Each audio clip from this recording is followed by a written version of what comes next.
Good afternoon, everyone. Whether you're joining us virtually or you're here in the room with us, from all of us at Bloomberg Live, a really warm welcome.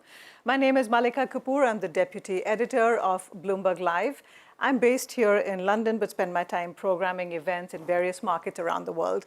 I'm really excited to be your host for this afternoon's event, Technology Transformation and the Strategic C-Suite, because really we are living in a data-driven society, a data-driven world. So it is imperative that we all put our heads together and realize the importance of harnessing data smartly and using it responsibly to create efficiencies in our business, of course, but frankly, just to create a better world.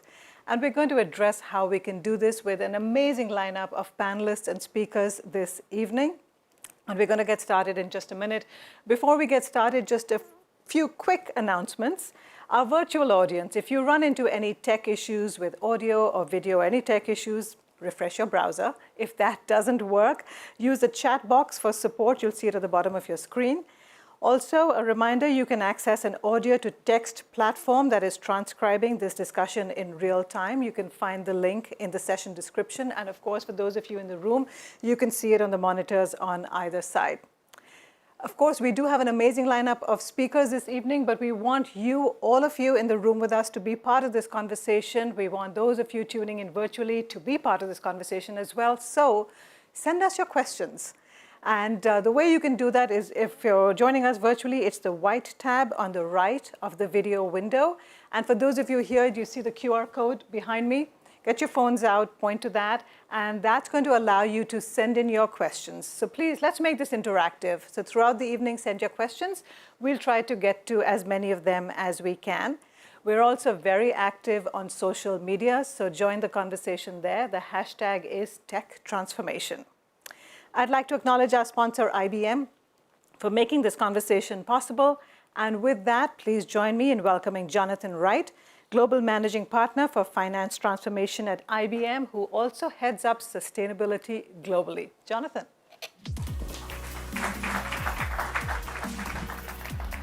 Thank you, Malika. It's absolutely wonderful to be here. I'm originally from New York. No, I'm from New York. I'm originally from London, as you can probably tell. And it's just wonderful to be back here. The timing of this is perfect. This week, the IBM Institute for Business Value released its CEO study. It's an annual CEO study. And the top priority for CEOs, 3,000 CEOs that were interviewed, is productivity. That is up from 6th place last year. So the focus on productivity, number one. The second priority for CEOs, 45% of them, is tech modernization. So I'm kind of feeling we're at the right place. Talking about transformation, talking about productivity, talking about tech modernization. The interesting thing, though, is the three biggest challenges is, number one, tech modernization. Number two, sustainability. Number three, security. So we've got this interesting area where organizations, CEOs, understand where the focus needs to be, but understand also what the challenges are. The study also identified that 75% of the CEOs identified that the winners in this current market are going to be those that adopt generative AI. Generative AI is part of the solution. And I think it's absolutely fascinating. I wrote a paper recently called Hype or Herald. Are we on the hype curve? Are we on the hype curve? Or should actually we be jumping in and leveraging this? And I have no doubt that generative AI is here to stay. And we've all got to embrace it. And it's clear that that's what our CEOs are also thinking. I'm sure you're all thinking it in your personal life and in your professional life. Two very different things. In our professional life, there are three things we've really got to focus on. Number one is really ensuring that that generative AI is driving the human experience, is actually driving purposeful ways of working. We have a moral obligation to get this right. We're changing the way work gets done. And we're changing it now for the next generations. So we have an obligation to make sure that we use this generative AI in the right way. The second thing we've got to really focus on is that we've got the right data, that it has got, that bias is taken out, that we understand the provenance of that data, we understand where it's coming from. And the third is that we have the right governance in place. Because actually, this isn't about generative AI. It's about multi-hybrid AI.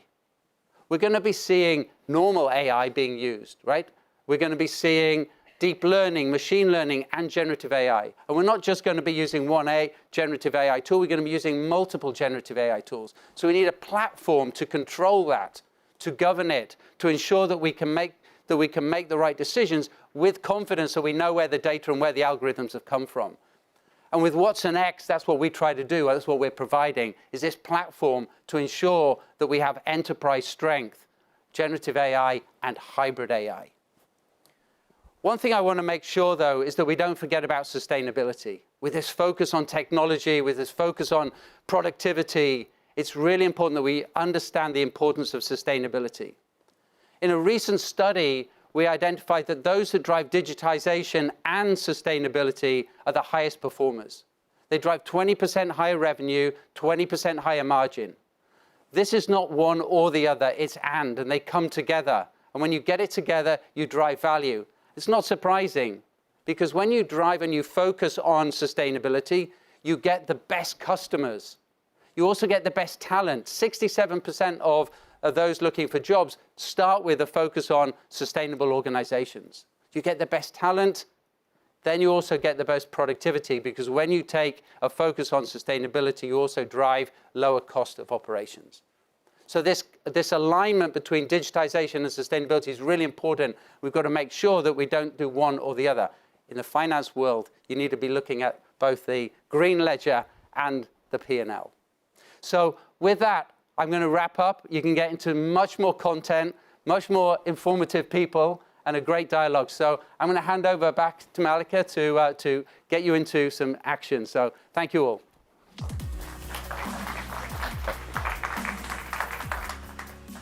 Thank you, Jonathan. That was a great way to set up the next conversation.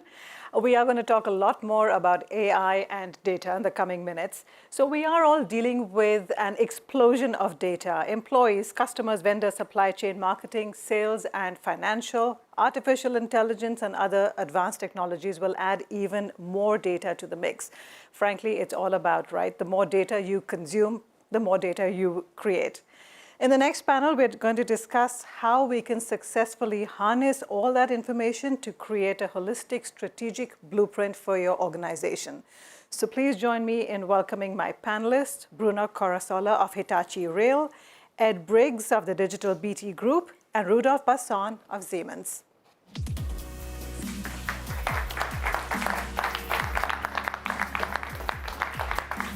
Hi, please.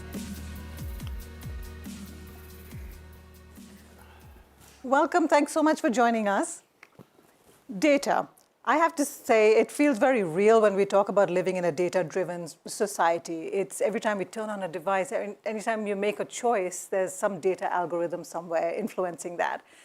Do you think there has been an explosion in data in recent years, or has it always been there? I'm just wondering, since when, and has there been sort of a timeline when it's just gone boom?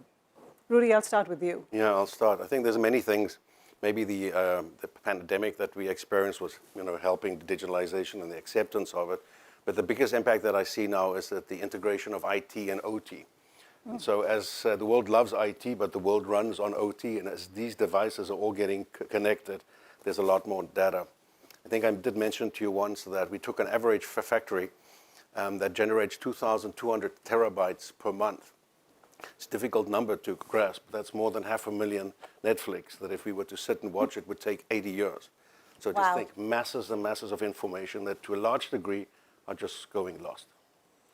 Ed, what about you? I mean, have you seen it suddenly explode? Yeah, I think I would also agree. I think there has been a data explosion, but I wouldn't say that the pandemic has necessarily created it. I think it's just accelerated it. So we had to learn how to engage with customers in a different way. So, for example, BT owns EE, and all our stores closed. So we had to learn very differently how to interact. We've also learned to be much more effective internally, operationally as well. So, for example, we have various sort of energy modeling systems whereby we're monitoring the energy performance in our buildings every 30 minutes, and we've been able to reduce our energy consumption by 50% more than the industry average. So it brings opportunities both from a kind of, I guess, a customer offering, a revenue perspective, but also from a cost perspective too. Bruno, how much of your business is driven by data at the moment? Data is a good part of the business nowadays. We used to joke that the trains in reality they are big IoT device that now and then they carry people from A to B. But, similar to what Rudolf mentioned, we generate loads and loads of data. And then what really changes recently is that instead of having that data lying somewhere without being used, we are finding more and more solutions, more and more opportunities to use that data and transform that into actual actionable information, either for the business or for the current business or as opportunities for new business to be created from data. Well, that's really what I wanted to get at, is just how you are using this data to change your businesses, to improve your businesses. Rudy, I'll go with you again. How are you harnessing this data, and do you have any tangible outcomes that you can share with us? Yeah, I'd love to share with you. Maybe I'll give you one example towards a customer and then internally as well. Sure. Started with a real world problem. 4 billion people don't have access to water 12 months of the year. World population is going to increase by 2 billion. Food will have to increase by 70%. That's a real issue. And so working together with startups, companies, vertical farming, maybe you know that, indoor farming, we are seeing great results taking that data and putting it into impact. 300 times more output on the same space, 95% less water being used. So real tangible examples. And then within the company, there would be too many to use, but giving you just a flavor of a few, how we use AI and algorithms to, in our order management process for, improving the customer experience, working together, generating pricing algorithms, measuring churn rate in case a customer wants to leave us. So there's so many examples, and the power is incredible. Bruno, I want to come to you next. Where has this data made the biggest impact in your organization? So far, the biggest impact was in reducing costs of maintenance of the trains that we design and maintain. Just an example, one of the biggest maintenance activities is like maintenance for the train wheels. It's a very expensive, takes a lot of time, and so any improvement on that area, it is very very important for the company. So we could reduce about 20% of the cost of this kind of maintenance only with the use of data, the use of information that was already being generated by the trains, but using AI, traditional AI, to extract insights on the condition of this equipment. We could reduce or extend the life of the product and then reduce our costs.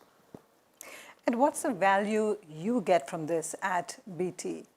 I think, and there are some similar themes here. I mean, we've seen to use the same approach Rudolf used. I think externally we're starting to see some real value opportunities. So I'll give you an example. So if you imagine the number of people that are using mobile phones as they travel to work every day, we recently put to market a product called Active Intelligence, where it effectively uses anonymized, aggregated location data to see what movement patterns there are across the country, and that's of real interest to retailers and to local governments, etc. So that's something that where we've used data that already exists effectively, made sure we're using it ethically and responsibly, and then we're it's something that people really want. So that's an external view. Internally, we've seen some great value in a number of areas. To give you two examples, the first one is in our OpenReach division, where we use, which is where the part of BT that is effectively sort of running the broadband network. So we've used for some time AI to help us with planning, for example, routes that engineers go on to optimize travel time and allocate jobs in an effective way. We've also been able to use it very effectively to plan the network and make sure that using geospatial data, we are making sure that if there is nearby network, we are using it effectively rather than putting new network in the ground and which also would have an impact on the environment. And similarly in consumer, a bit like we heard earlier, using propensity modeling, we can really understand better what our customers are looking for. So what does a customer of a certain persona, what type of products would that customer want? And it's helping us service our customers better as a result. servicing your customers better, but you've also been able to use it to identify new business opportunities, right? Absolutely. The example you gave when we talked earlier about using a map and then finding homes that were not connected to BT, but it opened up a whole new opportunity for you all. Exactly, so it just helps you pinpoint. I mean, sometimes, historically, some of our network has been literally shown on, ordnance survey maps. So we're now able to see much more clearly exactly the locations and sort of, pull off the spine into new areas. So it's absolutely starting to open up customer offering and revenue opportunities too.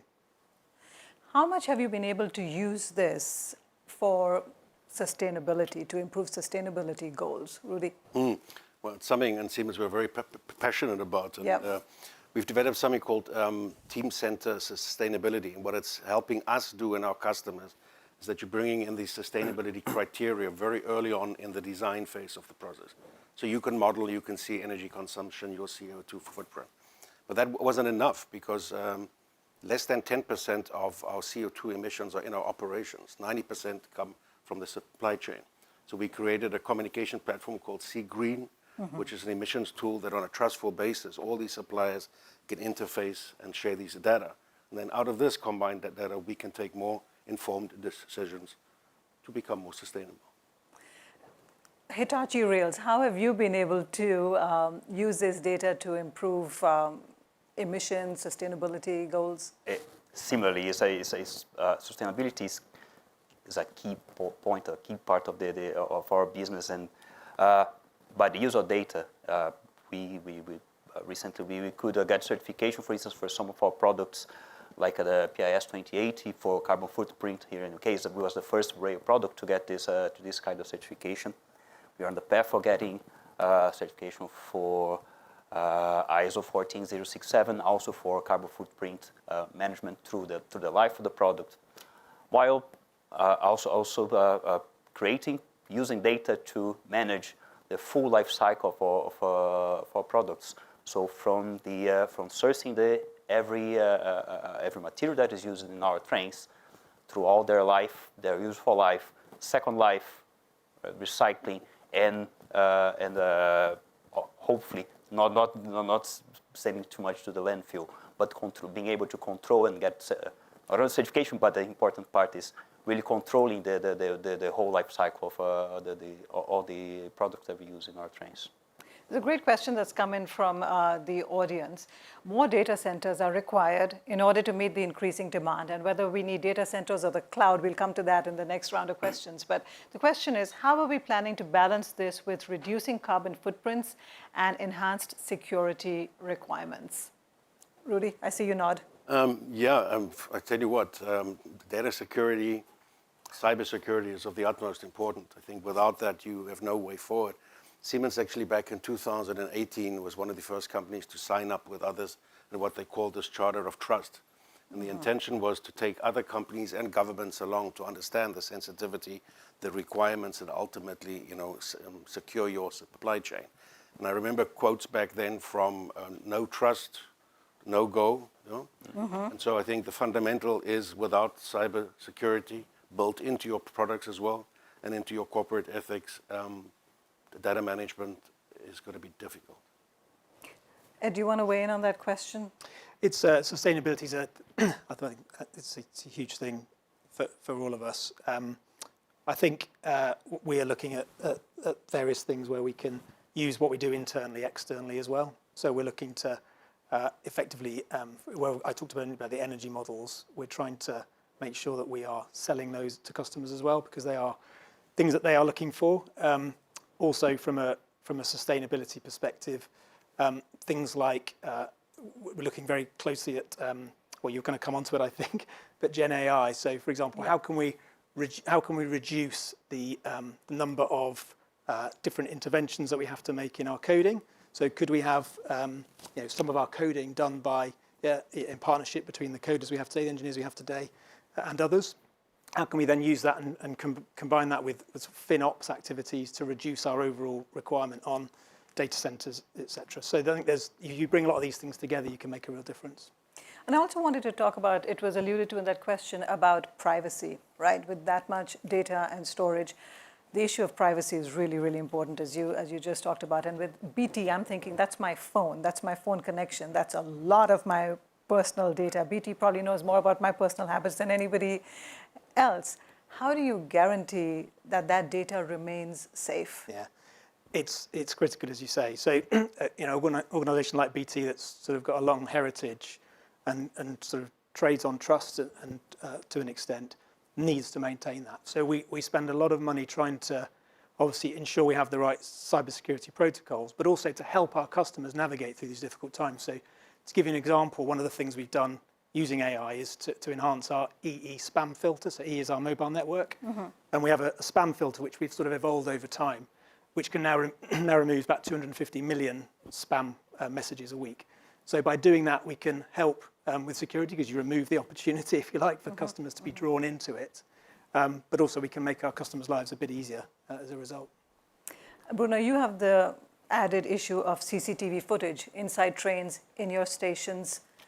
I mean, that's a headache. So how do you make sure that that CCTV footage doesn't fall into the wrong hands and it isn't used for the wrong purposes? Yeah, it is all these systems, they are designed to be not only compliant to regulations like GDPR, but also that they are operationally usable for their end use. So CCTV footage is being taken from the trains for a reason. They need to be used for a reason, but also they need to control and manage how that information is used only by the appropriate personnel from the appropriate. They have the appropriate level for authorization. So the systems are designed from scratch to allow only the people that should have access and the correct level of access to this kind of data from physical separation, like the CCTV footage is not stored in the same place as the rest of the data of the train. It's behind doors, separate drives, separate hardware, and logically throughout the chain and tools that we have online, also with a separate controls and specific controls to guarantee that only the people that should have access to the information would have, that the data is managed and disposed properly as required by the GDPR. Rudy, you work across the world. I know you've been to India a number of times. You worked in Shanghai. I'm just curious, with data privacy, the rules differ in different parts of the world. So how does an international company manage that? You have to adhere to different rules, right? Well, I mean, ultimately, as an international company, we would adhere to whatever rules in the country that we are doing business in. So in China, with their regulation rules on data, you have to comply. Whether it's a GDPR, you have to comply. Right. So I think that's the principal thing that we follow. Depending on the country you're doing business in, okay. Another great question from the audience. This is a time for you all to give very specific answers. Can you give concrete examples of how you are using generative AI within your organization? We've come to the main point. Let's start from you, Bruno. Not yet. Not yet. We haven't started using that properly. We do have a number of research projects on that area, but it's not something that we have started to use because we see, especially products trained with a specific data sets to generate useful information for our business as a possibility, like to remove human error, improve quality, and reduce costs and errors and generation of like a documentation data, or making the data more available for our engineers, our designers, our maintainers to have access more easily. But it all comes down from starting with an appropriate tool, not a public tool as we have today online for public use. We need to select carefully the data set that will feed this kind of tools to generate some useful tools for us. Mm-hmm. Ed? Yeah, so I mean, we're on a journey as well. I think we've spent, as Bruno said, getting the data and the information model right at the start is very important. So we spent some time bringing our key data into our sort of central cloud platform. We've gone from sort of 3% of critical data in there to 60 in the last sort of 16 months or so. And that's given us the platform. We've now got a couple of key pilots underway, and we're trying to balance, how much time do you spend on the stuff that can give you immediate benefit versus the longer term. So to give you a couple of examples of the pilots we're trying at the moment, they're quite simple ones. So one is enhancing our digital customer service assistant called Amy. So how can we improve the way in which the assistant understands the request from the customer and can find the right solution and help them through it. I think we can all identify that, right? With Yeah. that, the messaging, the chatbot, and hoping that they Exactly. really understand And what you're asking. They don't always do what you want them to do. No, and then they'll ask you, did I answer your question? You're like, Exactly. No, let me speak So to we've now someone." got to 74% recognition of the question, which is good. Another really obvious example is we're doing pilots on how we can use, co-pilot type. We very much sort of use this concept of co-pilot, so that sort of AI tools will always work in partnership with the human. So using stuff like Microsoft Copilot technology internally, actually. So if you want to create a contract or something, clearly you've got to be very careful, as Bruno said, about what goes externally. But how can we start to use it internally to be more effective in the way that we work? Rudy, your turn for a specific example. We have a couple of examples that I mentioned earlier that we are using AI within our company in the manufacturing process and so forth. But I think, frankly, we need to learn more. And I think what we've done, we've created a kind of a sandbox environment. We've taken ChatGPT and made it local within the company so that all the data you can imagine that goes in there doesn't fly out and you cannot control it. So we need to learn more and learn fast. I think the gentleman on stage said AI, whether you like it or not, it's here to stay. We must embrace it, he But said. the way that I believe that we are going to embrace it, generative AI is something that teaches on a lot of the data. And I always think about data being like an iceberg. You've got the stuff that you know and see, the structured stuff, and underneath you've got a lot of unstructured data. So I see the propensity for generative AI to help us teach, learn, and then generate output out of that unstructured data. And this is the direction we are heading in now.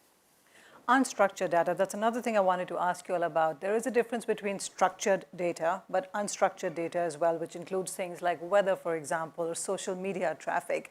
Is unstructured data of any value? Absolutely. Yes, that's where most of the information is. It's not most of the useful information that you may get is not.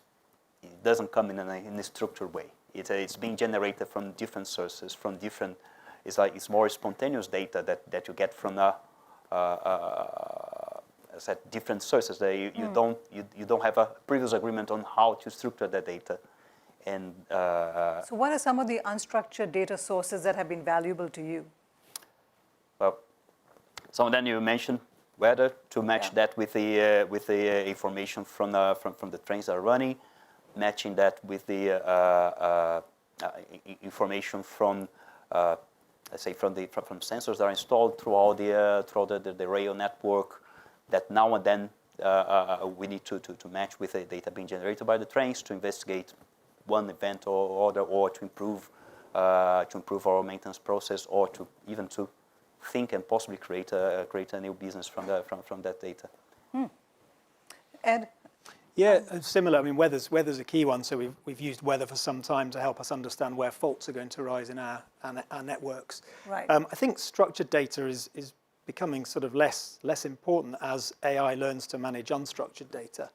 So to give you an example of where things could go, if I wanted to buy a green iPhone 14 in London tomorrow while I'm here, figuring out, if I had 5 minutes where I would buy that from, I might go through a call center or I might use the internet. In the future, probably not too far away, I might be able to just say to my AI colleague, where can I get one tomorrow?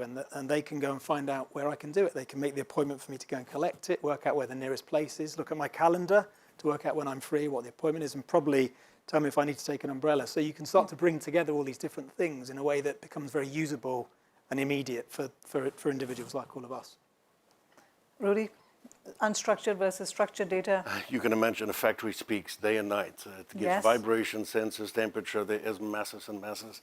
And we could sit here all day long. There's so many use cases where we take that data. Think not just about predictive maintenance. That's the easy thing, to predict something is going to break down, but to be able to then automate the next steps, people that need to be acquired, parts that need to be acquired, making appointments, rescheduling.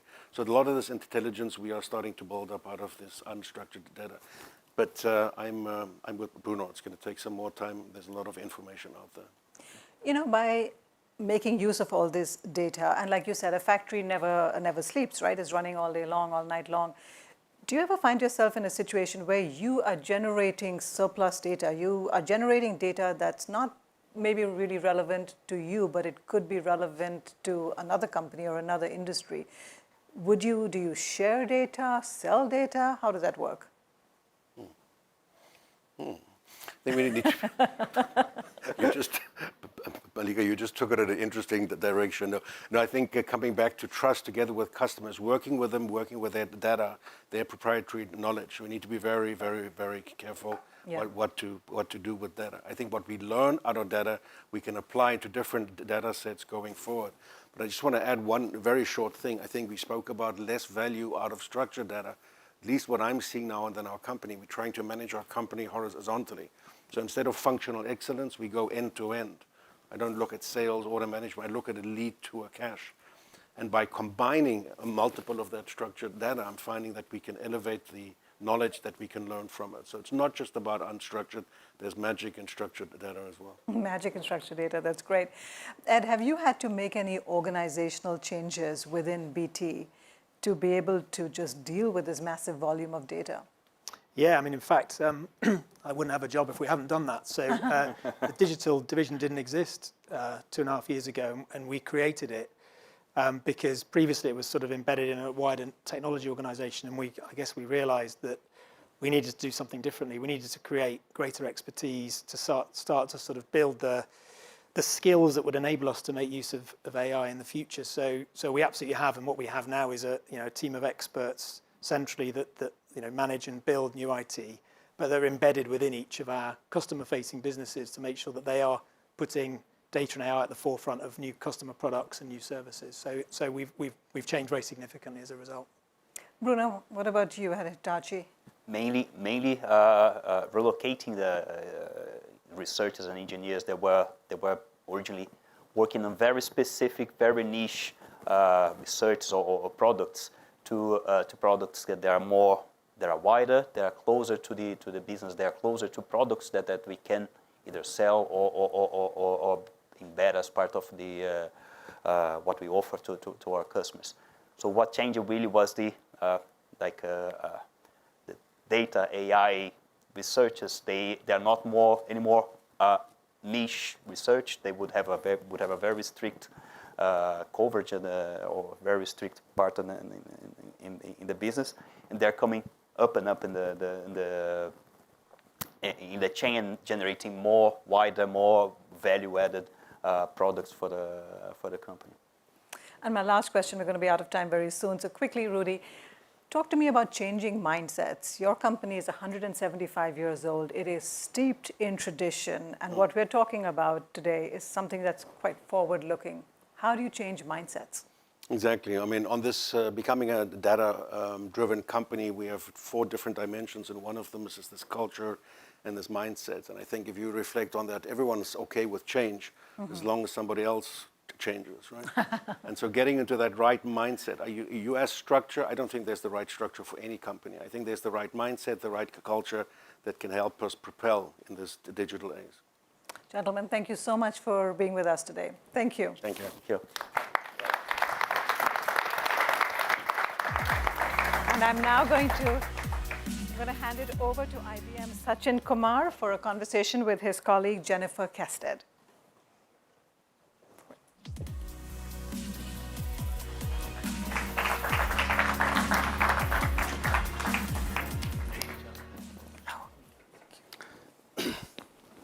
Wow, wonderful. Hi. Afternoon, evening, wherever people are. I have amazing Jennifer beside me. We love finance transformation. I think the last question about mindset of CFO is a perfect segue. We talk about the mindset of CFO around OpEx reduction and why it's critical. Now, what we see with working across 200 plus CFOs, Jonathan touched on the Institute of Business Value CEO study. They pointed 2 things. 1, technology and finance is the core part of any CEO's design, they will lead the organization's future. So finance is extremely strategic. And while it's strategic, finance function would go and focus on bottom line, which is the OpEx reduction.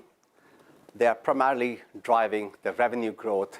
Jonathan touched on the green ledger sustainability, but they are also looking at how to embed finance transformation, not just into finance, but across the business. So it's imperative from the whole study which we do with CEOs and CFOs that finance transformation doesn't remain part of finance, but embeds across organization. Now, why is that important? And why I'm saying that finance transformation should embed across the function? Finance transformation, when it is embedded across all the business functions, sales, marketing, logistics, IT, it just not drives the whole OpEx reduction, but it drives value for the organization. We see across organization, when they do that holistically end to end, Rudolf touched on the whole lead to cash driving.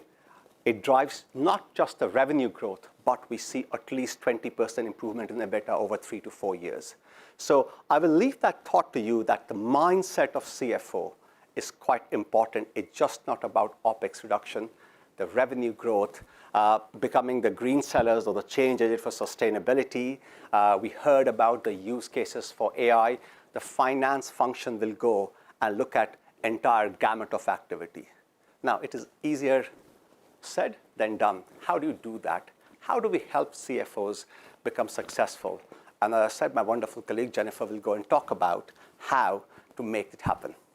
Thanks, Sachin. And you know, one of the things that we really start to think about when we're looking at a size and scale of transformation to the level that Sachin has just been talking about and we heard about from our colleagues on the stage is there are 4 real levers that we talk about when we talk about any transformation. We have to look at the technology. Of course, we're IBM. We wouldn't be here if we weren't talking about technology. We have to look at the data. We have to look at the processes that are underpinning those technologies. And we also can't forget about the people. That's hugely important. I'm working with a client at the moment who's on the beginning of a journey of an ERP implementation. It's a multi-year implementation, and they're thinking about it and started thinking about it very much from a technology perspective. And you know, when you do that, you forget and neglect that you need to make sure that your data is clean if it's running through that system. Otherwise, you're not able to really elicit the value that you're investing in it. You also need to make sure that you're thinking about the global harmonization of any processes that you're touching through that technology. And I say harmonization rather than standardization because I think it was touched upon before. You know, when you're operating in a number of different locations, you have to abide by those local and regulatory rules of that location. So, you know, harmonization rather than that standardization. And finally, you really want to make sure that you're thinking about how does your day-to-day for your people change? What is that skills profile that's really going to need to evolve in order to elicit the benefit of what you've invested in that technology? If you think about the skills that are required for somebody who's speaking to your board about your management reporting, that's a very different skill set to what you would do if you were closing the books, for example. Now, that starts to bring us to how do we embed AI here, right? And whilst we're on this strategic journey, we can't necessarily forget about the finance function is still and continuing to be responsible for the controls and the compliance of any organization. That's not going to go away anytime soon. And some of you will know this story a little bit more intimately than others. We've recently been working with Citi to use and bring AI and automation to their internal audit function. And I feel like the air has left the room when I talk about internal audit and AI. But you know, one of the things that we're doing there is we set out with the team of about, I think it was 2,500 internal auditors. And we had to set out to create a platform that did 3 things. The first thing was it needs to bring AI and automation together. The second was that it needs to be easy to use. And the third was that it had to be best in industry, which, no pressure. And so there were then 3 initiatives that we implemented with them. The first one really was looking at how do you analyze and score your controls function that you have, your controls elements. The second one was how could you reduce the time that you were taking to analyze the transcripts of thousands of transcripts every month between agents and clients. And then the third, which is currently underway, which is leveraging IBM Watson Assist, is to think about how do you actually take the controls that you need to look up in any audit manuals and what have you, because we still do that. How can you do that in an automated way over hundreds of pages of data? So loads of things to do, things to come. The list is not short when it comes to how do you bring AI and automation to your finance function. And I think that probably brings me a little bit, Sachin, to one of the conversations we've recently been having with one of our board-level CFO clients, who's really looking at how do they take the internal and the external insights that they're gleaning through AI to really drive the value from a strategic perspective. Perfect. And I think there was a question about, Malika asked about the structured, unstructured data. And that's where it comes. So this is a large CPG client of ours. We have been planning how to infuse AI into their financial planning. And while I heard from Bruno on the journey and others, for this client, which has got multiple SKUs and others, we do 47,000 regression testing and simulations before they decide where to allocate their capital into a product. And this is not through financial data.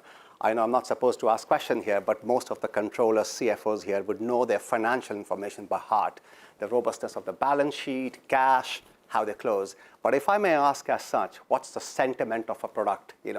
If you have acquired a company, how is a wealth management firm which you acquired, how is that doing in terms of the whole outreach, the profitability and others?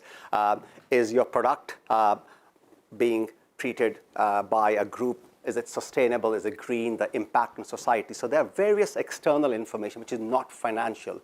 Now, how do you bring that non-financial information, integrate that with your financial information, and that becomes your engine of OPEX reduction, but also your growth? So where the scarce resource that you have in terms of capital, where do you put that capital, just not based on financial, but not financial. And it goes back to the point, which I started, that when you start to think about finance transformation, we heard about data, we heard about people, process, technology, but what is important is that what is important for the business? How do you take that non-financial information into your planning and ensure that you are a business partner, and that will give you real growth, satisfy the ESG requirement, but also drive the OPEX reduction. I think Bruno made a great point that a data-led innovation is a perfect segue into driving OPEX reduction. Because if you look at the heart of finance is how you move that data. And once you have data, a digital block, then infusing AI, generative AI, and bringing the spatial, the geo, the weather data becomes easier. That's where your real generative AI can come to play. So, we have short time. I'm not allowed to ask any questions, but Jennifer and I are here.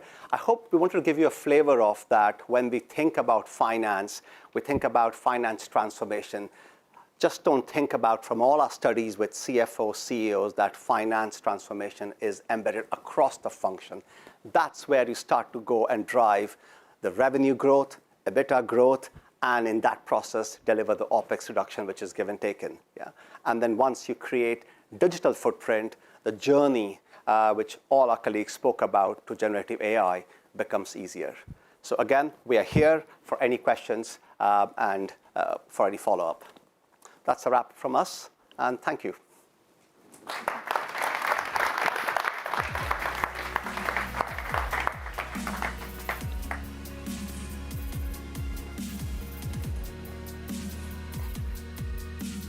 Thank you, Sachin and Jennifer.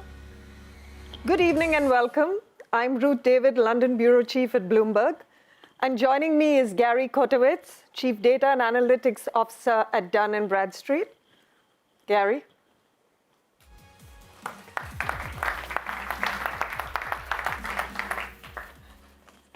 Thank you, Gary. Nice to have you with us.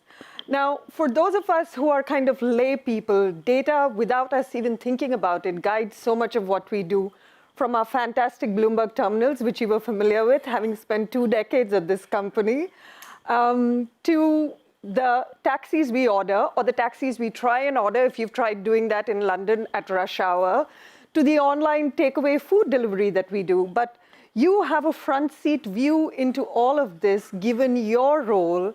And today we're hoping you'll help unveil the curtain on how companies are using data and can use data to increase their revenues and embrace new opportunities in what seems like a very rapidly changing world.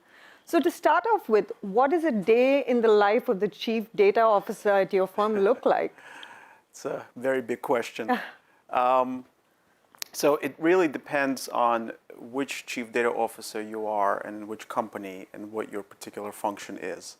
Within Dun & Bradstreet, which is a data company in and of itself, and we sell data and analytics to 90% of Fortune 500 companies, the Chief Data Officer is also Chief Revenue Officer, Chief Operational Officer, Chief Compliance Officer, and so we all wear many hats within the organization with each other, right? So there's obviously also appropriate functions within our company that do those jobs, but we all wear each other's hats. And really, my job is to really understand, first and foremost, what our customer needs are, and then from there, trace it back to what we need to deliver from a data and analytics standpoint to make their jobs, or really to fulfill those needs, right? And really, those needs are typically either making their jobs more efficient, effective, saving them costs, or generating new revenue for them. And your firm, and you mentioned 90% of Fortune 500 companies, you have access to data of hundreds of millions of companies. How do you keep it safe? So we live a very paranoid life. Absolutely. We are, I think, at the forefront of I think, many organizations in terms of compliance and security. We take it very seriously because it's not just our data; it's also our customers' data. We want to make sure that we have the right sort of technological infrastructure, the right regulatory and compliance framework, and those are the two kind of main components that drive our security. So, we're very, I would say, advanced in some of the capabilities that we have in terms of data protection. And sitting in London, it seems like the last few weeks we've had a slew of companies come out and say that their data has been hacked. Mm-hmm. I'm curious, you spend a lot of time in this business. What's been the most scary situation or hairy situation that you've had to deal with? I think you have to see not just what you do, but what your suppliers do and what their suppliers do with your information. Yeah. So you have to worry not just about yourself, but your surroundings, right? And you don't. Sometimes you take for granted, the security levels that your, let's say, data center has, or the legal and ethical and regulatory compliance that a data source that you're buying data from has. And so you have to create environment and the checks and balances across those other components, or those, extensions of yourself, and where you do business and how you do business, in order to make sure that you're also secure, that you're securing and creating kind of a wider perimeter. But we've seen, of course, there's always holes, right, in some of those other areas, and you just have to be mindful and proactive in making sure that you're covering those gaps and working with those providers to make sure that they're conforming to the standards that you expect. And how is the way that companies are using data, how is that changing? What are the key trends that you're seeing emerging in this space? So, we're in the business of helping clients manage risk, and we're also in the business of helping clients manage their clients in terms of our sales and marketing. So from a risk lens perspective, it has evolved quite dramatically, right? There's, just starting from the pandemic, right, to now in terms of the Ukrainian and Russian war conflict, what we're seeing, there's risks all over, right? There's China supply chain disruptions. There's, Panama Canal backup. There's, environmental risks, geopolitical risks. And so those are all components that you have to be continuously watching out for and identifying and then bringing them into what I'd like to call kind of a risk lens to help customers make the best decision. And they can pick and choose which components of of that or risk they want to incorporate into their decision making, whether it's issuing credit or onboarding a new supplier, for example. But each of those is critical, and so our job is to make sure that we can see as much data. I mean, we talked about even foot traffic data and geospatial data. I mean, weather data. Those are all inputs into risk, and so you have to make those components kind of marry, talk to each other and marry to the business that you're dealing with and your counterpart, and then provide that to the client in a way that it's easily consumable and easily to manage, and provide them efficiencies in terms of how to manage and make those decisions faster and in a less risky way. And how does generative AI play into all of this? Yeah. Which, I mean, we've gone 5 minutes without talking about it. So that's You can't. So it is appending, right, a lot of the existing capabilities. It is creating or sort of driving those decision-making processes to be much more efficient, right, and much faster. So at Dun & Bradstreet, we created. There's a million use cases you can come up with where this is applicable, right? Because of the many variety of customers that we manage, our position and our strategy has been we will create an environment which is DNB.ai Labs, which will, we talked about trustworthiness of data. So we have our data, which is clean, curated, normalized, and structured in a way that is easily consumable by a variety of different generative AI models today. And we have the sort of the libraries of, of more than, I would say, almost a dozen different OpenAI models that are specifically curated to interact with our data. And then we're inviting our customers into that space and letting them decide how they want to utilize that capability in order to improve their, and we're also assisting them in terms of improving their efficiencies within their organization. And obviously, we're also using it internally into improving a lot of our capabilities. AI also seems to be the one bright spot when it comes to hiring amid wider layoffs in the tech industry. Yeah. How do you see the job market? And is it true that AI is the one place where actually there are a lot of tech jobs coming up? There are tech jobs. I think there's a lot of new roles that are coming up. I mean, I'm sure some of you have heard these concepts of AI whisper or prompt writers.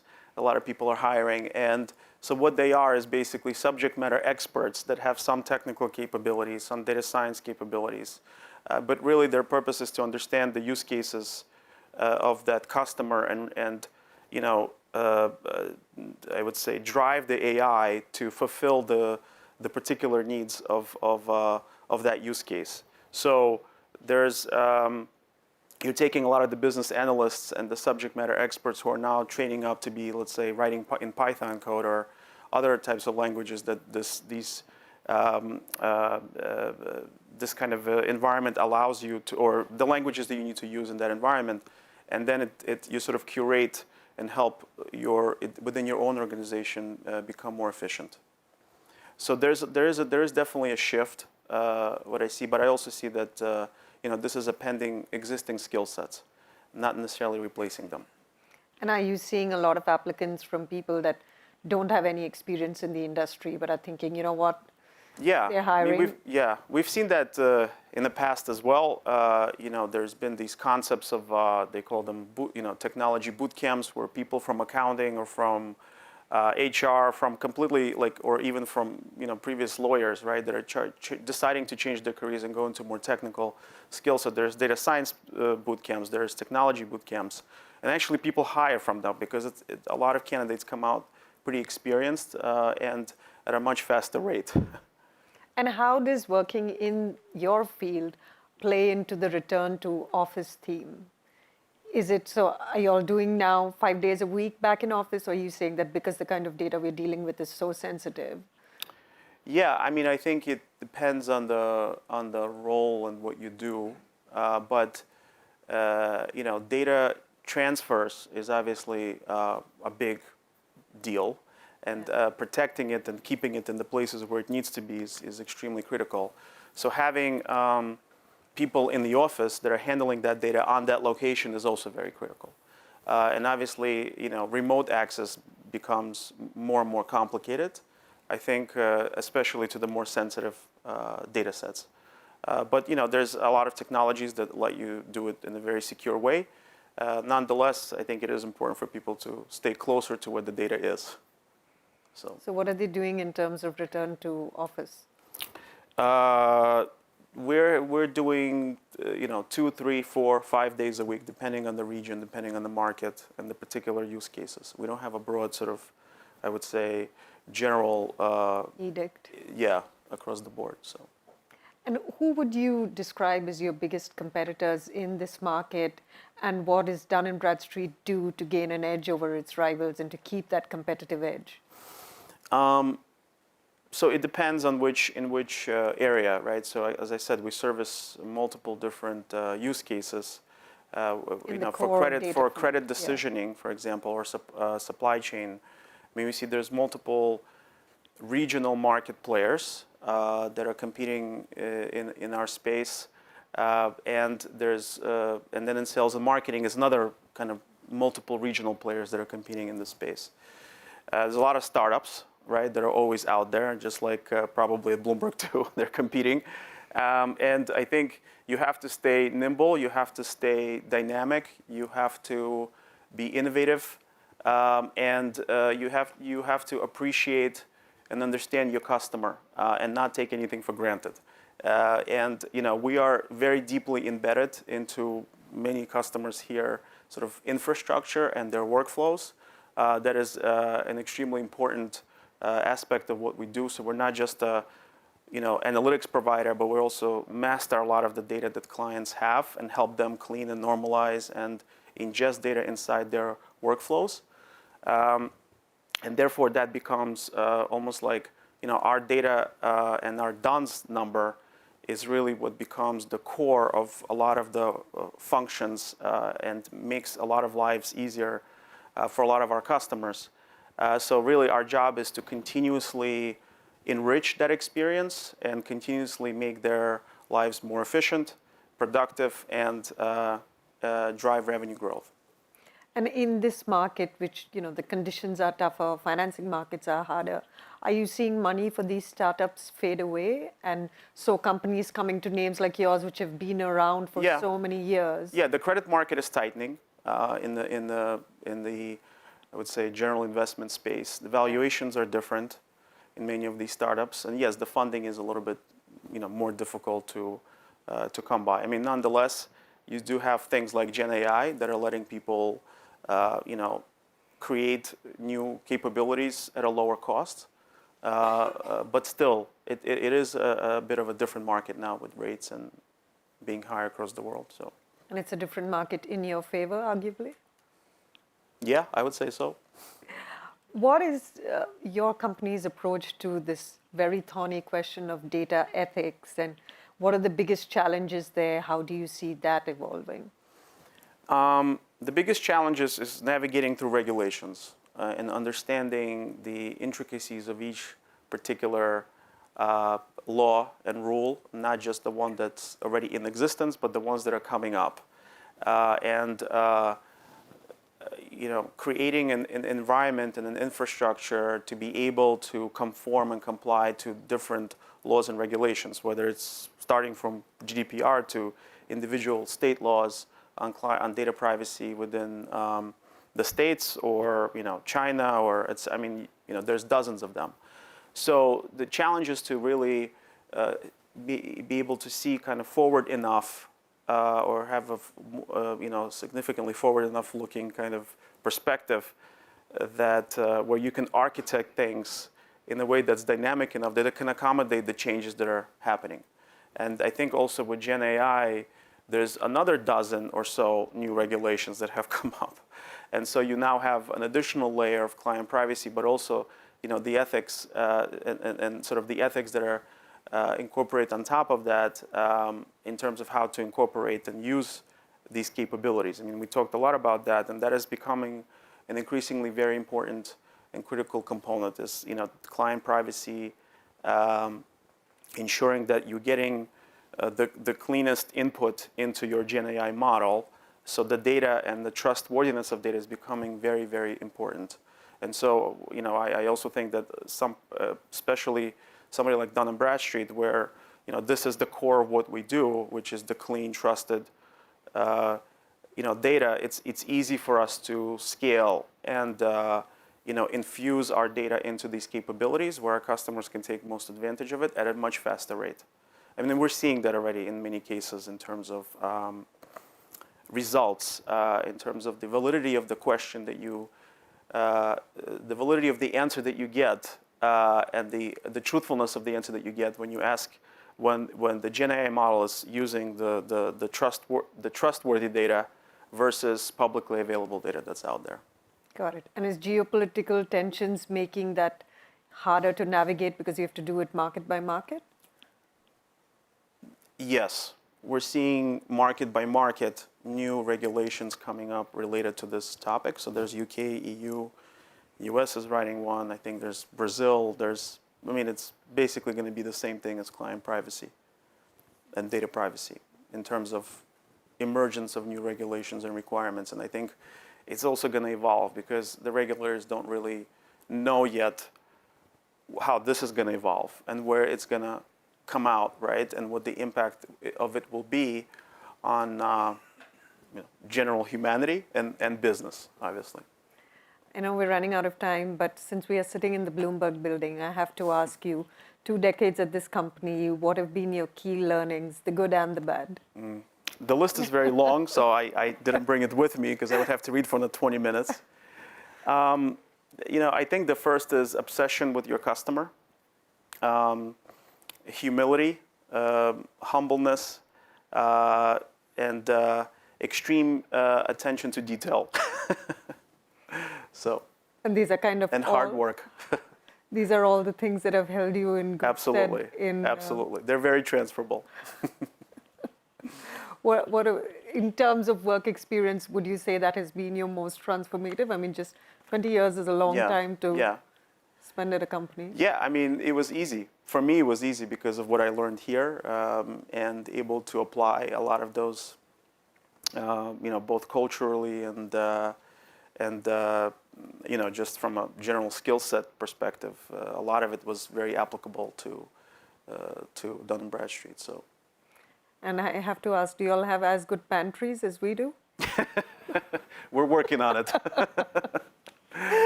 All right. Well, Gary, thank you so much. You. Any final thoughts you have before No, I appreciate the time. This was, thank you very much for the invitation. Absolutely. Thank you. Thank you.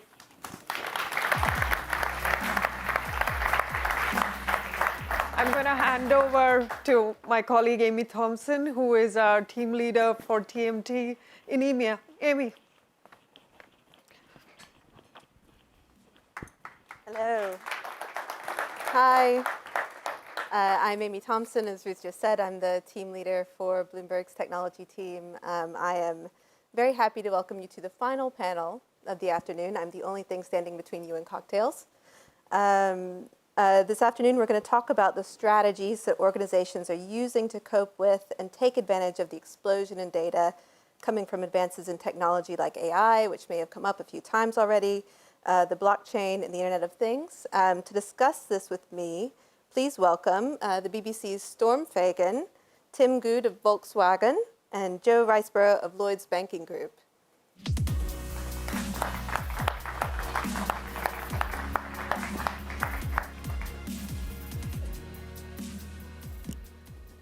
Well, thanks so much for being here. I think to kick it off, a good way to introduce ourselves is to go down the line and talk about what your key challenges have been this year. So Storm, your role within the BBC is reasonably recent. Can you tell us a little bit about how that came about and what the changes going on within the BBC were to bring that about? Sure. So the BBC is a 100 years old broadcasting company, and the strategy is to move to a digital-first organisation. So the need for a chief product officer is part of that. And it's been, you were talking about what we've done this year. It's been incredibly busy at the BBC, particularly with the passing of Her Majesty the Queen, and then the coronation, and then we've had Eurovision and all of these big events. So it's been a very intense period over the course of this year and the end of last year. Tim, so I hear you're very interested in data sharing within Volkswagen and how that's changing at the company. Can you tell us a little bit about that? Yeah, that's true. I mean, we're a company with long heritage, as you all know, more than 80 years. And typically, if you have a heritage like that, I mean, most probably, you know, when you're working in functional silos come along with data silos, and all of a sudden we say, oh, now we'll have to move into something where data sharing is key, where data culture becomes key, where data literacy becomes key. I think our management is now evolving into that type of thinking. What's the value out of it? But nevertheless, we also have lots of technology debt somehow to handle with, and culture comes along. And what we set up is something like a code of conduct for data sharing to make it as a common use for us as management to work with. What was the key to getting the organization to sort of break down silos for you? Was there a lot of resistance, or? Yeah, typically comes resistance. Volkswagen is now in a change in many ways. I mean, typically we're coming from not connected cars. Now we have connected cars. With connected cars come data. We didn't have manufacturing sites. We talked about IoT before. So now if all IoT swarms data into our data storage systems, so what to do with that? And this is where we have to get our arms, our heads, and our technology around to handle all this.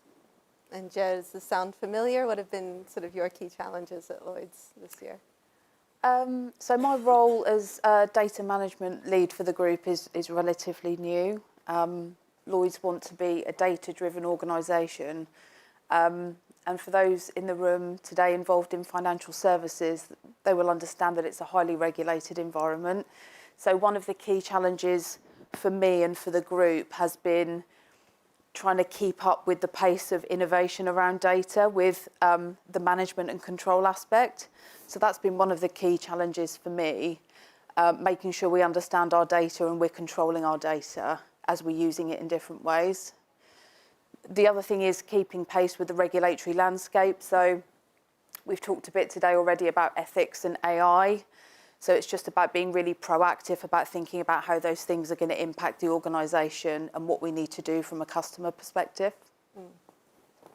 Okay, so let's talk about the tech. My group has been writing furiously about AI for the last few months. Before that, we were writing about blockchain. We were writing about the cloud. We were writing about the Internet of Things. And the punchline to all of these new technologies for you seems to be just an explosion in the amount of data that you have to handle. So how do you all see the strategies and demands evolving in the next year or even in the next 5 years, considering the pace of change in technology that we're seeing right now? Maybe Tim, you want to kick us off? Yeah, I think there are coming faster changes in terms of the suppliers giving us tools to work with the technology. In other words, we have to cope with the inner chains that we have to somehow accommodate ourselves with, how to handle with that and get it into a corporate environment installed, so to speak. Yeah, that's a really a big change, and as you've already described, there's also coming some balance to it. So there's coming also risk with it to say, okay, how to handle it. We have GDPR compliance and all that to handle along with it. Even though that we know that we have great opportunities if we somehow assemble from different areas, different data, and get new insights and drive into a world of future AI. And just to build on that, I think, Tim, we all know that AI is going to result in a data explosion. I think it's really important that we maintain a really clear understanding of any unfairness and bias in those data sources. So I think there will always need to be the human element and the human check and the oversight of those data sources as they come into organisations.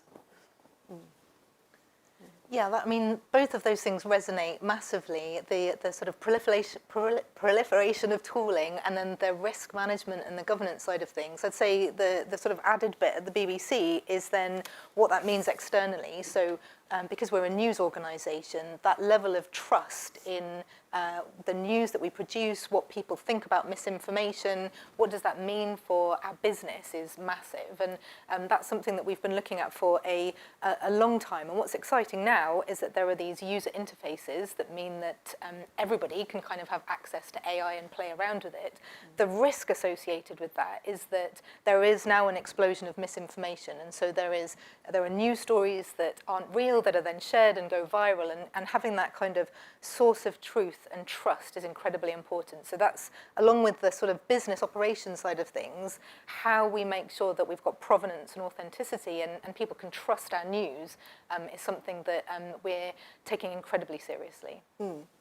And I imagine this is very industry specific, but as an outsider, are you all already dealing with the data from generative AI, or is that something that you see the wave coming, or is it already here? Yeah, it's already here. It's already here. Yeah. It's already here. When did you notice sort of the pickup from it? I think when, I mean, we've been working with AI for a long time at the BBC, but when ChatGPT launched and everybody could have a go, there was a sort of tipping point there where it went from something that was possibly a bit nerdy to something that everybody was starting to play around with and starting to use. I don't know if you found the same. Yeah, definitely. It became that ChatGPT kind of tipped the balance in the technology, us not being able to distinguish between kind of human language. So yeah, we definitely noticed a change then, for sure. But I think so there's also a change in good into that. Like you said, it was a nerdy stuff somehow 10 years ago when we were playing around with some algorithms, trained them to get some use cases up and running. That was quite difficult, and all of a sudden it's now up. Everyone is talking about, all newspapers writing about, everyone is trying left and right, and now there are the things to say, okay, hard to somehow put it into the right direction, harness it, and use it for something that a corporation can benefit from. Now we've already touched on this a little bit, but you know, given the amount of data that you're having to deal with, how do you keep it safe? I think both from a regulatory perspective, which they talked about in the last panel a bit, but also sort of internally. How are your strategies having to evolve? Is there any particular technology or technique or anything like that that's coming out that's particularly helpful? Sure. I mean, I'm really interested in, Joe, from a finance point of view, what that means for you. I mean, from our point of view, there's the sort of regulatory piece and making sure we understand it. There's the good governance and sort of good technical practices that we've got. And then the weakness really is always with people, right? And the way that we all kind of interact in our day-to-day business lives. And so sort of that cultural piece that you were talking about, I think, is so important and increasingly important as these tools kind of become more available. But what does it look like in so for me it's relatively simple. So one way to approach, I guess, keeping data safe is just having the right access controls in place and making sure the right people who are trained and skilled to use data in a certain way have access to that data. I guess the second thing for me is making sure we're only using that data for the purposes for which we have permissions for or accepted use cases for, and that data is not being misused or used in inappropriate ways. I think that's really, really important as well. And the third thing for me is, we've kind of touched on it a bit this afternoon when we've been talking about unstructured data, but retention is really key as well in terms of keeping data safe, particularly from a customer perspective. So only holding data for as long as we truly need to use it for, and then removing it when it's served its purpose. As someone who covers GDPR, how do you determine how long that is? So it's relatively complex, and it's different for different types of data. And we review that regularly to make sure that we're not over-retaining data. But there is a historical challenge around some unstructured data sources and understanding what data is held in unstructured formats. It's a bit of a safety blanket, I think, for some organisations to hold on to that maybe longer than they need to. But we review our retention periods regularly and make sure that we're disposing of data when we no longer have a lawful basis to hold it. Have you, Tim and Storm, found that to be a challenge at your organizations? Yes, definitely.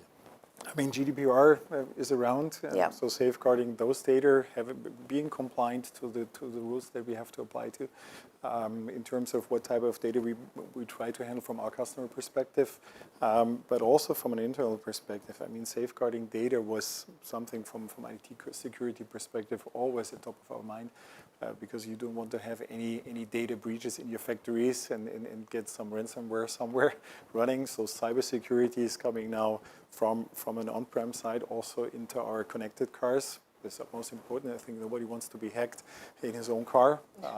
So GDPR is just one in terms of how to handle data properly and store them, and then, by the way, also get rid of certain pieces that you don't need anymore.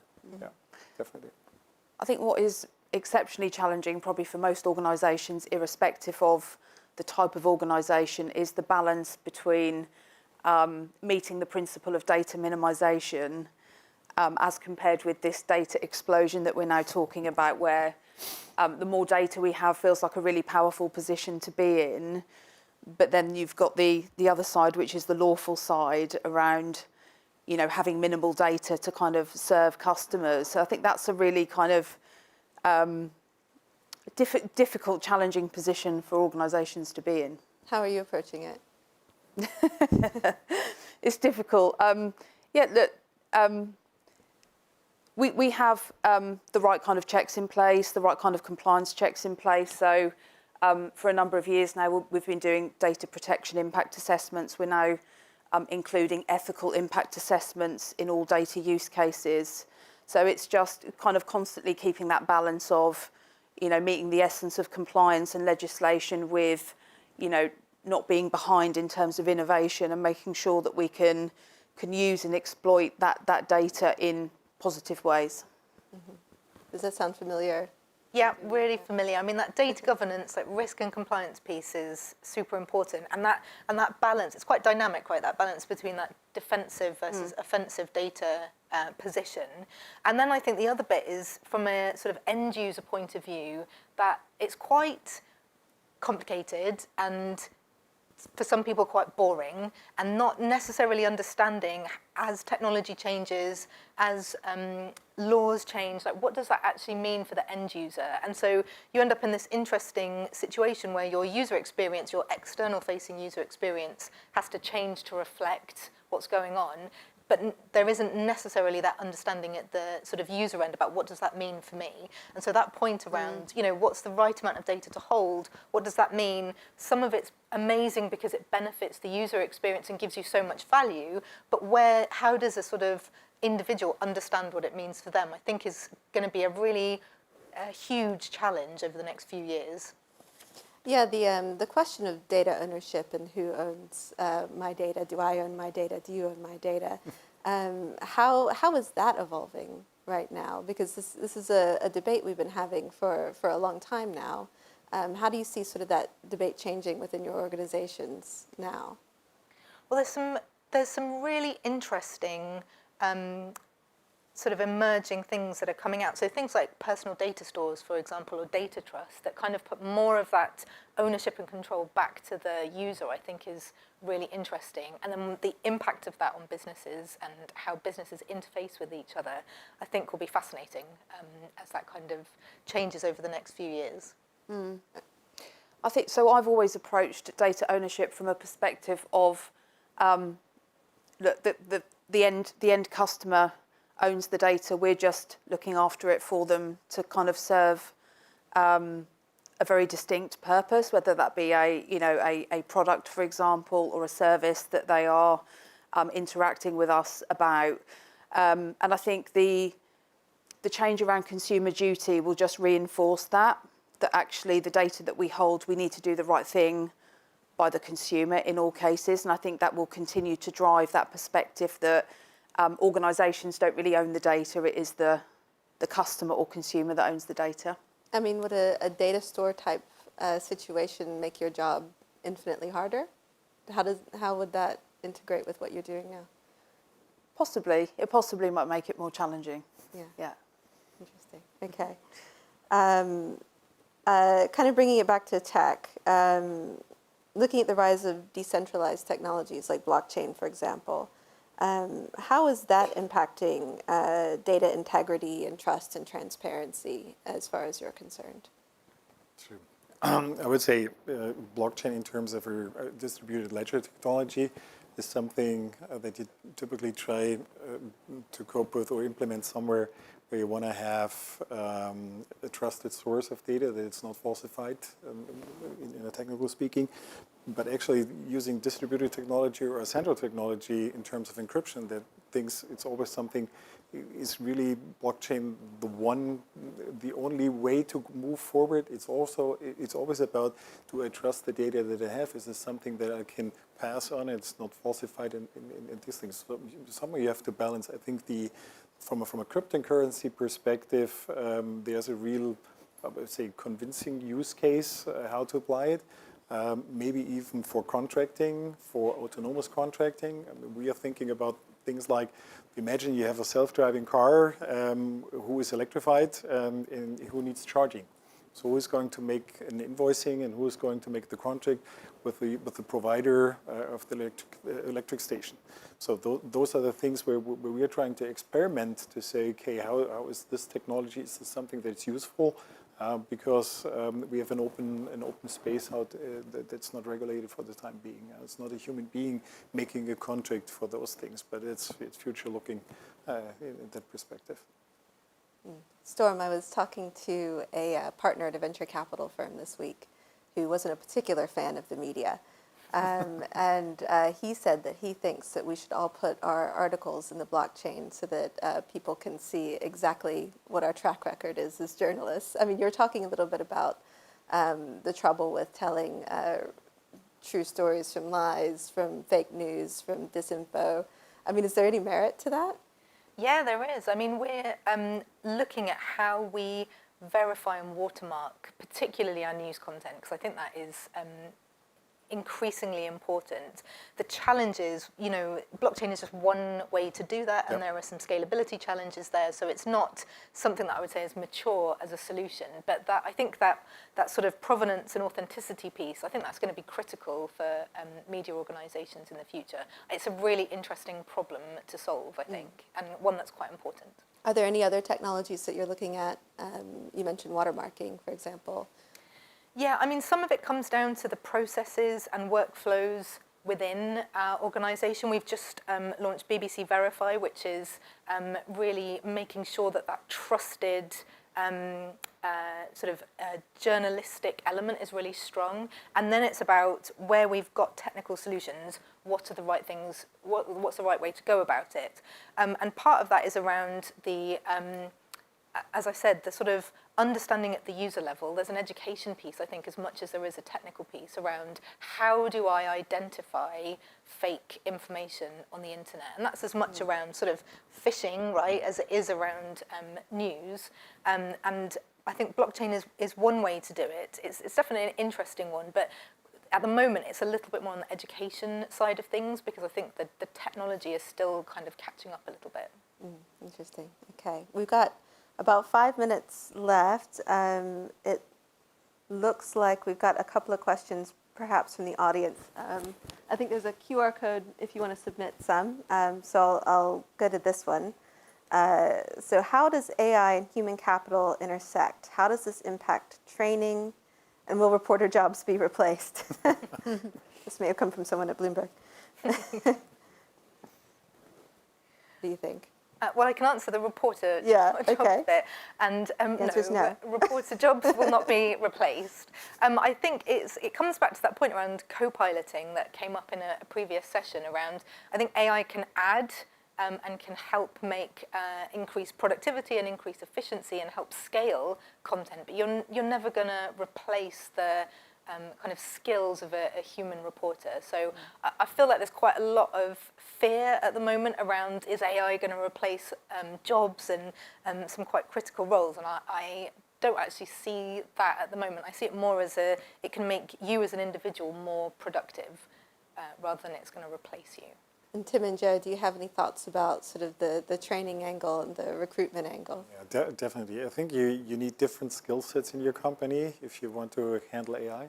So data management, so we've talked about the data literacy that's going on in the organization. So having data engineers, data modelers in place that they combine and data, make data blending and in cleansing and all that stuff, that's utmost important to have valid AI use case. At the end, you get something. It's always this term that whatever you put in, as good as it is, the output will be. So just be clear on that one. So you have to educate your people on how this works. Yeah, I agree. We're in a similar position. So that is an area of the bank that we've really dialed up. So the capabilities around AI and ethics together. So we've got a much better advisory service for the business. So for the people that are using this technology. And similar to Tim, we've had a massive program of work this year just in terms of increasing awareness around data to change the culture. So from roadshows to setting up a data academy with lots of learning materials. We do what we call kind of gallery walks where we get people in a room and talk to them about some quite kind of technical areas. But there's definitely something I've seen increase this year. And maybe one more from the audience. What kind of policies do you wish to see from regulators regarding AI?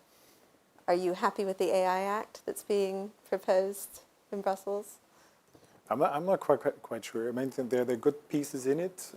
Definitely the ethics piece is something that we'll have to talk about. And I mean, imagine, and this is what the automotive system is looking about, if you have AI in the car who makes an autonomous steering, what type of decisions he's driving, is this ethical, not ethical? So we have human errors. The AI typically does less errors. Nevertheless, we want to safeguard this because reliability is with us.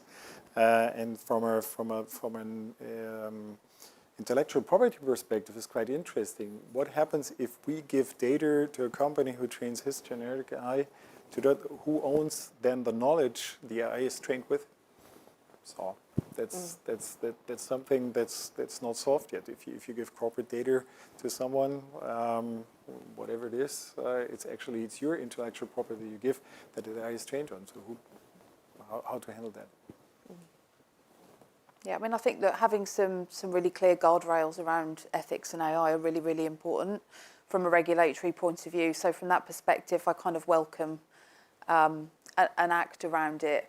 I guess there's always this aspect, as with other regulation, GDPR and so on, there will always be this level of kind of balancing the law with appetite of different organisations and different use cases, which will remain a challenge irrespective of an AI Act, I think. Yep. Sure. Because I guess as a regulator, you aren't necessarily a technologist. So yeah. How do you think they should approach it? Should they approach it by the most risky use of the technology? Should they try to force everybody to make AI completely transparent? This is probably getting way past data management now. But do you have any thoughts on that? So I think principle-based regulation normally works well. So not do's and don'ts, but allowing organisations the autonomy to make appetite decisions about what's right for their company and their customers. Okay. Great. Well, I think we are about out of time. So thank you so very, very much. Thank you. And now once more, Malika Kapoor.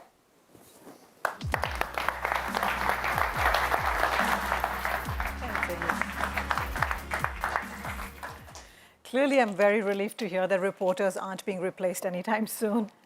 Thank you so much for joining us for Technology Transformation. You guys have been a great audience. Thank you for submitting your questions. They were great. A big thank you to our panelists and to our moderators for these really insightful discussions. And I'd like to take a moment to thank IBM for making this briefing possible. And if you'd like more information from our sponsor, please visit the resources tab on the event website. Again, thanks so much for joining us. Please join us for cocktails and networking. And thank you for being with us.